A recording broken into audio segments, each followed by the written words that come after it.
So what's up po mga katubi, tulad nga ng pagkasabi ko po last week ay mag-set up po tayo ng ating MJX Bugs 3, which is ang affordable drone po na pwedeng bumuhat ng GoPro or kayang-kayang bumuhat ng action camera. Okay?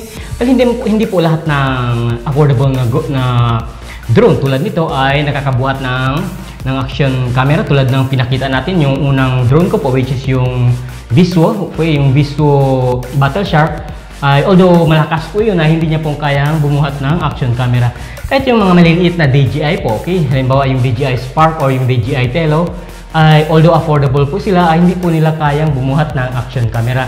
Kaya hindi po ako bumili ng imbes na DJI Spark po, yung bibilin ko ay bumili ako nito kasi mas malakas po ito kaysa sa DJI Spark. Kasi unang-una mas malaki po ito, mas malaki yung motor niya kaysa sa DJI Spark.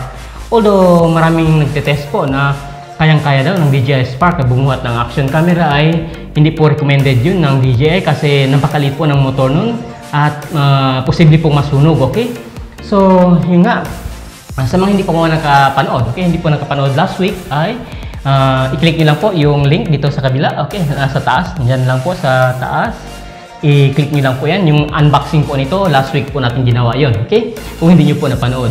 So ngayon po ay totally magse-set up po tayo nito, kumbaga i-assemble natin siya.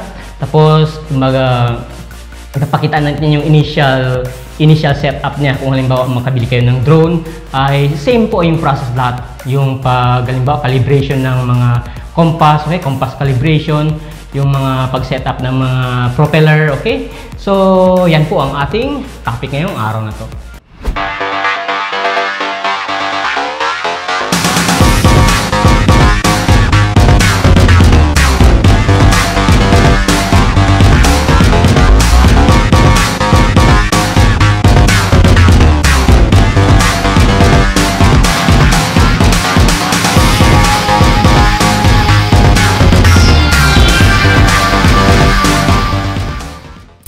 So what's up mga katubet, ngayong araw na tulad nga ng pagkasabi ko, tulad ng nakita nyo sa title, ay ngayon po ay magse-set up po tayo ng ating MJX Bugs 3 na ating in-unbox po last week, okay? So sa mga tulad ng pagkasabi ko, so, kung halimbawa hindi nyo napanood yung ating unboxing last week, okay? Pwede nyo pong i-click yan dito sa ating link sa taas, okay? Click nyo lang po yan or mag-little unboxing po tayo ngayong araw na to, okay? Kumbaga kahit na mabilisan lang, okay? Para makita nyo kung ano-ano yung laman ng ating MJX Bugs 3 at nang sa ganun ay pwede na natin umpisahan yung ating pag-setup, okay? So yan po ang ating gagawin ngayon. So tulad nga ng nasabi ko mga katubi, ay last week pa natin itong in-unbox. By the way, sa Lazada po natin ito nabili, okay? Nabili po natin ito sa Lazada sa halagang 8,000 plus. 8,000 plus lang po kasi ito po ang version na walang camera, okay? Kung halimbawa, bibili po kayo ng MJX Bugs 3, okay, may dalawang version po siya. May version po na may camera, mayroon ding version na walang camera. Which is, kung halimbawa walang camera po yung bibilhin niyo ay, kumbaga, makakamura po kayo. Kasi unang-una, kumbaga, discounted po yung camera niya. Pero isang bagay lang po na dapat niyong tandaan na ay ang camera po sa MJX Bugs 3 ay napaka-importante po. Okay? Ito po yung option niyo sa camera. Okay, dalawa po yung option niyo sa camera. Mayroong 1080p. Okay, 1080p yung video na, which means malaki.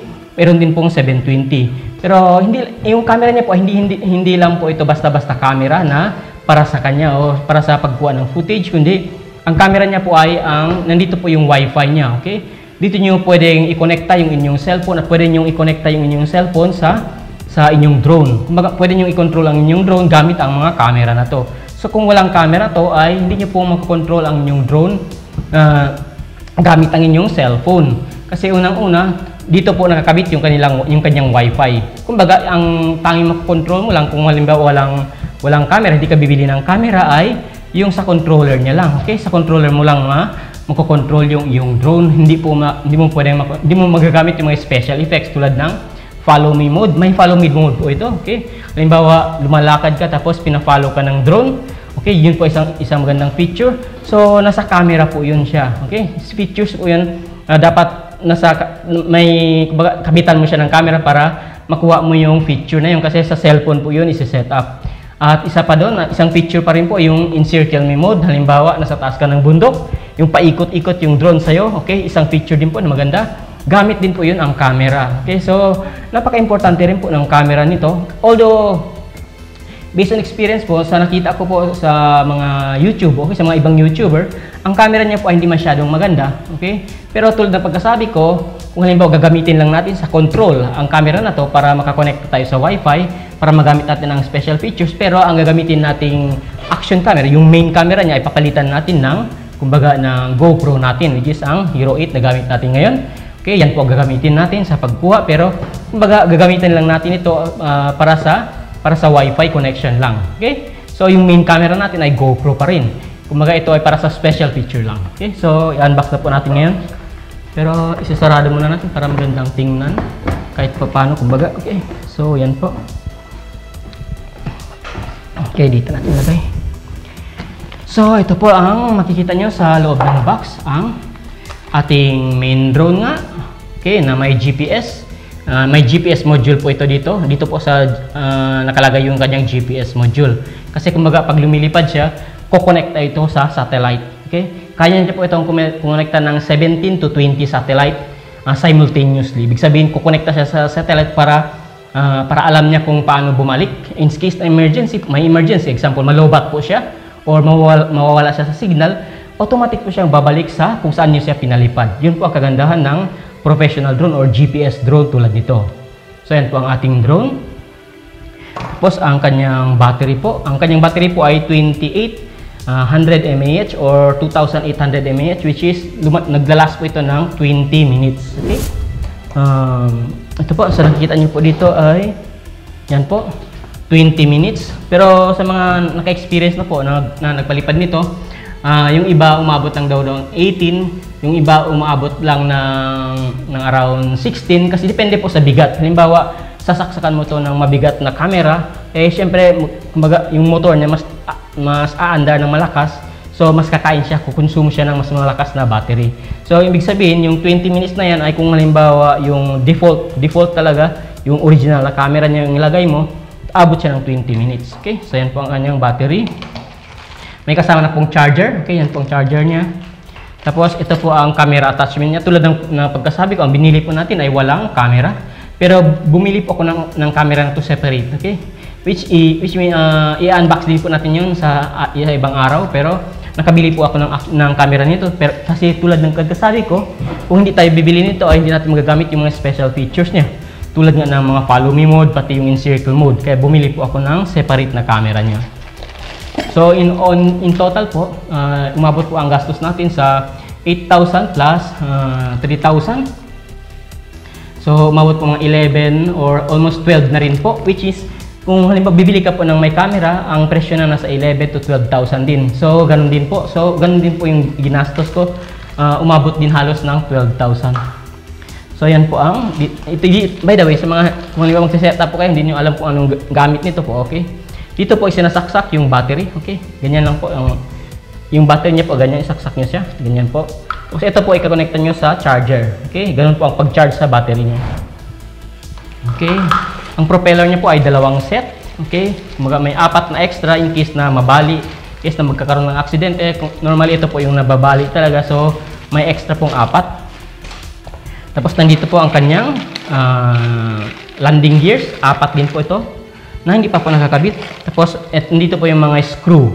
Yung screw niya pati yung mga tools na sa pagpahigpit po ng propeller. In case na ilagay na natin ang propeller, which is gagawin po natin ngayon ay makikita niyo po kung paano ihigpit. Okay? Hindi po ito same sila lahat na counterclockwise, iba-iba po kasi yung iba, yung dalawa separate, yung iba separate.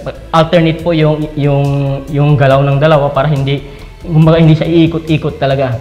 Ibig sabihin, yung motor counterclockwise, yung dalawa naman clockwise para hindi siya iikot ng iikot. Okay? So yun po ang design nito.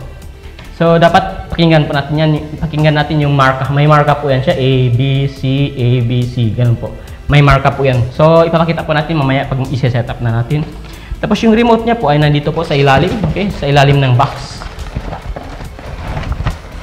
Kumbaga para makasave sila ng space ay nilagay nila sa baba. Okay? So yan po ang remote niya. Okay. ipakita ko pa yung remote niya. Itong remote niya po ay talagang dinesign nila na kahawig talaga ng DJI Phantom remote. Okay? Ang unang version po nito, ang DJI Bugs 3, hindi po ganito yung remote niya, wala pang display. Okay, wala pang display dito.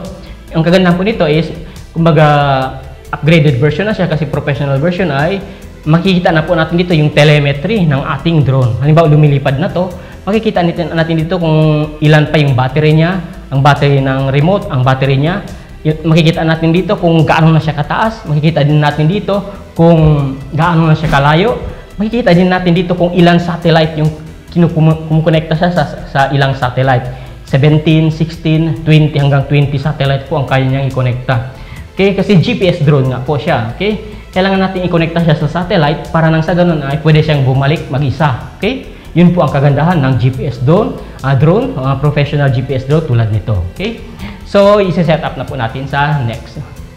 So, umpisa na po natin ang ating setup po sa ating drone. Okay? Well, una po, kung halimbawa ma-unbox na natin ang ating drone, okay? Ganito nyo po makikita, especially yung MJX Bugs 3 o karamihan po ng mga drone.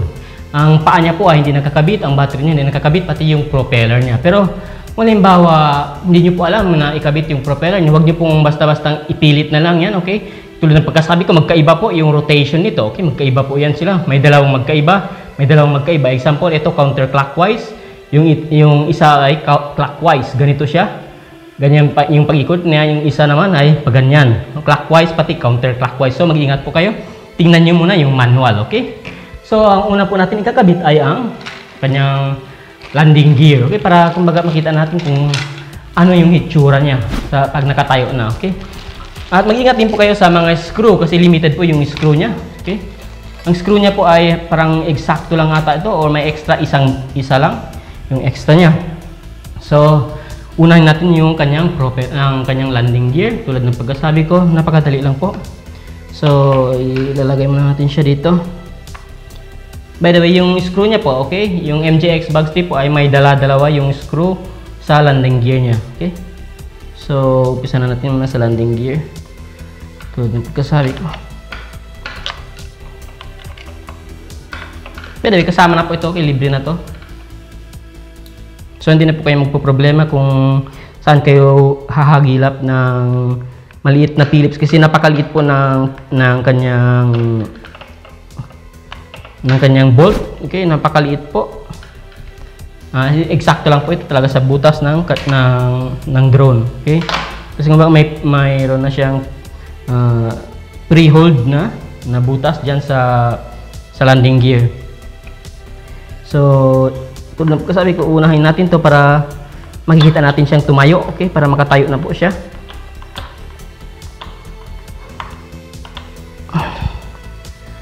So, ipa-fast forward muna po natin, okay? Para hindi kayo maboringan dito, ipa-fast forward natin ngayon.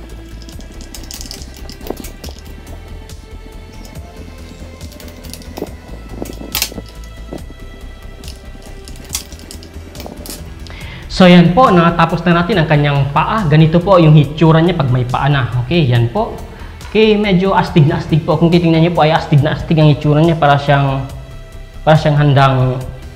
handang tatalon, okay? Para siyang nakakatakot na isang robot sa future, okay? Parang kakaiba yung hitsura niya. So kaya nga po bugs, okay? Kung baga bugs, yung unang version po nito ay itim siya, tapos medyo pabilog po yung ulo niya. Parang nakakatakot din. Tapos may mata-mata yun, yung Bugs 3. Ito po yung upgraded version niya. Parang modern architecture po. Yung tulad ng pagkatin, yung streamline niya po, yung pagkagawa. Okay? I-zoom in natin po yun. I-zoom in natin para sa inyo. Talagang yung katawan niya po ay parang streamline po yung pagka-design. At saka ito po, itong Bugs 3 Pro ay mas malaki po ito kaysa sa Bugs 3 na original. Okay? Ito po ay Bugs 3 Pro nga. Mas malaki yung kanyang katawan, pati yung wingspan niya, kumbaga. Pati yung motor niya po ay mas malaki kaysa sa Bugs 3. Okay? So, ang next natin gagawin po ay ang propeller. Okay, kakabit po natin ang propeller. Tulad pagkasabi ko, dapat titingnan po natin ang marka dito. May mga marka po siya. A para sa A, B para sa B, tapos A2, tapos B2. Okay? May marka rin po ang propeller. So, be careful po kayo kung halimbawa magkakabit kayo nito para hindi masira yung kumbaga yung meron po mga thread, yung mga gear na para hindi masira, dapat tingnan nyo talaga kung ano yung marka. Okay?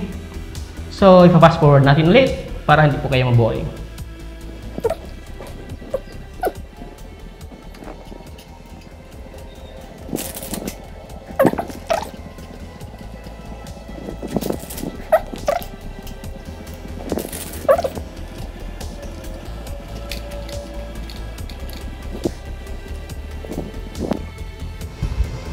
Okay, so nakabit na po natin ang kanyang propeller. Tulad ng pagkasabi ko, isa counterclockwise, yung isa clockwise. Okay, so mag-ingat po tayo.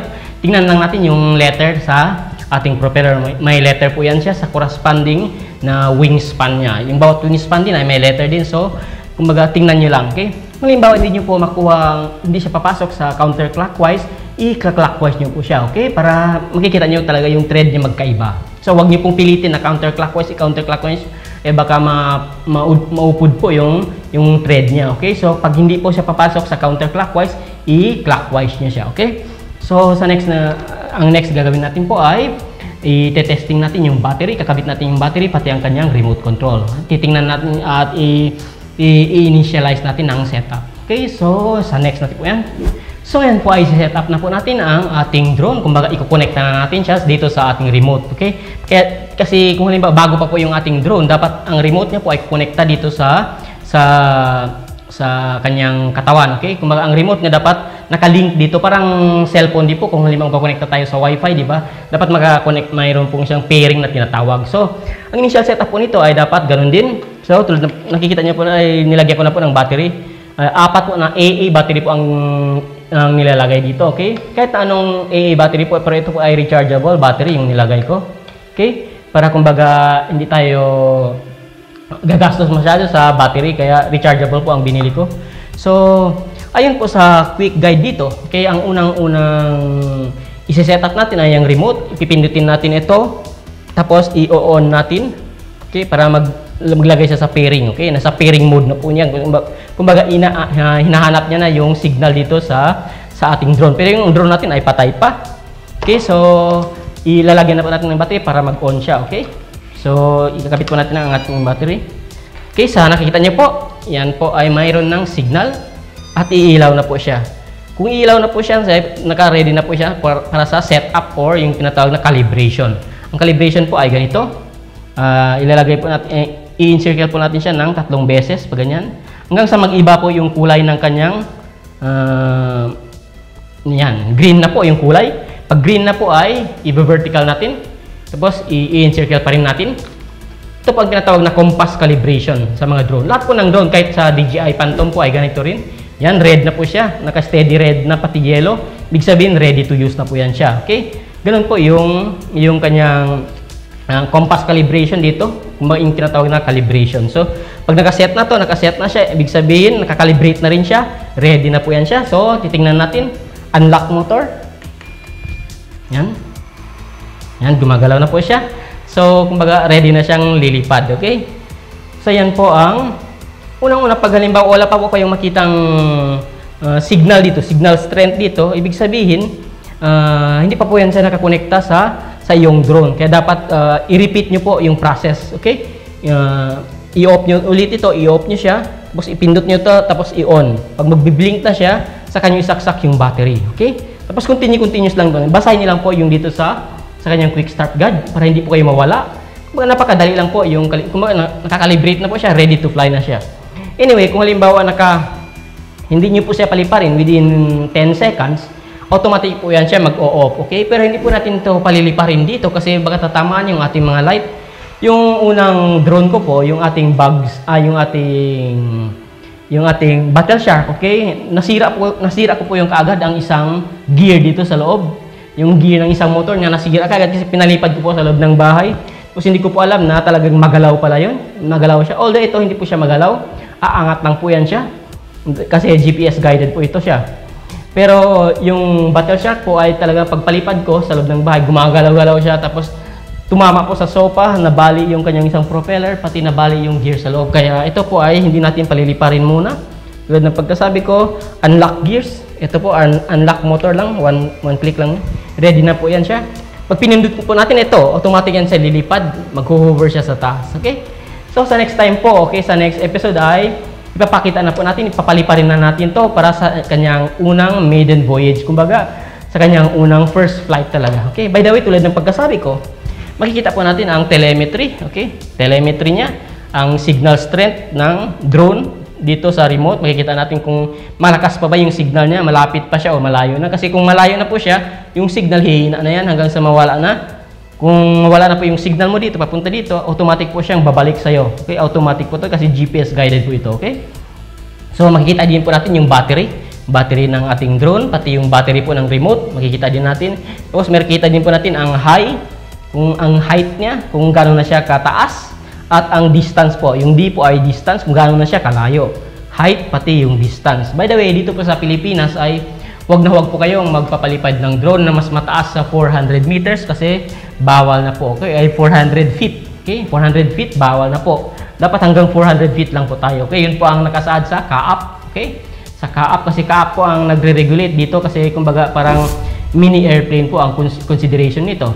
Although kung halimbawa maliit lang po yung drone natin tulad nito, less than 7 kilos, wala pong commercial license to. Okay? Hindi mo kailangan kumuha ng lisensya para dito. Okay? Kasi non-commercial drone po ito. Okay? Kung halimbawa yung drone nyo ay for commercial use at mabigat or malaki po yung drone nyo, dapat kukunan nyo ng license sa CAAP. Okay? Pero kung ganito lang ay hindi po, wala pong problema kasi kumbaga below 7 kilograms po siya. So tulad ng napagkasabi ko mga katubi, next time po ay medyo pinagpapawisan na po tayo sa init dito. Next time ay papakita natin, paliliparin natin siya para makita din natin yung test footage niya. Okay? Papakita po natin sa inyo yung test footage niya gamit ang ating GoPro Hero 8, pati Hero 6 po ang itetest natin. At saka ikakabit na rin po natin yung kanyang camera na nabili ko po separate. Okay? Papakita po natin next week ang camera niya. Okay? Kung ano yung hitsura ng camera niya, yung para mag-guide sa kanya sa special effects natin na sinasabi ko, yung follow me mode, pati yung encircle mode. Okay? So, sa next na episode po yun. Okay? So, paliliparin natin ang ating drone.